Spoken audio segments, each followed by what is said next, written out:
Moreover, we can induce a number of neuromicrobiological agents to then incur something called high morbidity. These are not necessarily mortal agents.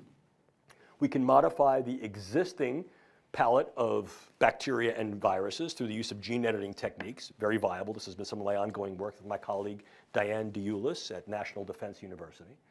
And what we can also do is recognize that there are existing microbiologicals that can be harnessed to then induce the effects. We can also engage certain chemicals that way.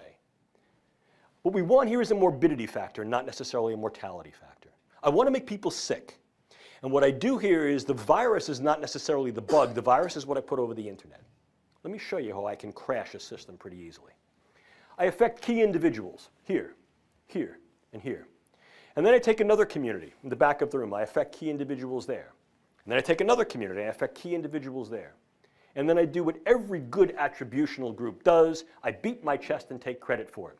And what I put out over the internet is, this is a virus, a bacteria, an agent that I have infiltrated into your fill in the blank. I say it's a weapon of mass destruction. And what I tell you it's going to do is it's going to produce paranoia, anxiety, and sleeplessness. What I've just done is I've recruited every paranoid hypochondriac to think that they have whatever that is. I've used salient and sentinel cases, and I create essentially a legion of what's known as the worried well. They now flood emergency rooms. They flood their clinicians. The CDC responds back and says, no, no, no, there is no such a thing. And I've created a schism of trust between the population and the polis. It's both a short and a long Moore's effect. Moreover, I can create particular neuromicrobiologicals that may have a much longer duration of action. For example, modified Zika virus. And what I can then do is, as a consequence of that, is I can affect subsequent generations to incur a public health morbidity and mortality effect that then creates an increased economic and perhaps social burden. Long Moore scenario. If I wanted to do something that's a little bit more proximate, I can utilize nanoparticulate matter. Now, we can utilize nanoscience to create much better drugs, to get them where they got to go in the brain. I can create nanoscience and nanotechnology to be able to escort certain drugs across the proliferant barrier, which is the blood-brain barrier and cerebrospinal fluid barrier. So I get these things where they got to go. But I can also utilize nanoparticulate matter in a very indiscriminate way. The idea here is that I can get something called high CNS aggregation material that is essentially invisible to the naked eye and even to most scanners because it is so small that it selectively goes through most levels of filter porosity. These are then inhaled either through the nasal mucosa or absorbed through the oral mucosa. They have high CNS affinity. They clump in the brain or in the vasculature, and they create essentially what looks like a hemorrhagic diathesis, in other words, a hemorrhage predisposition or a clot predisposition in the brain. What I've done is I've created a stroking agent, and it's very, very difficult to gain attribution to do that. I can use that on a variety of levels, from the individual to the group, highly disruptive.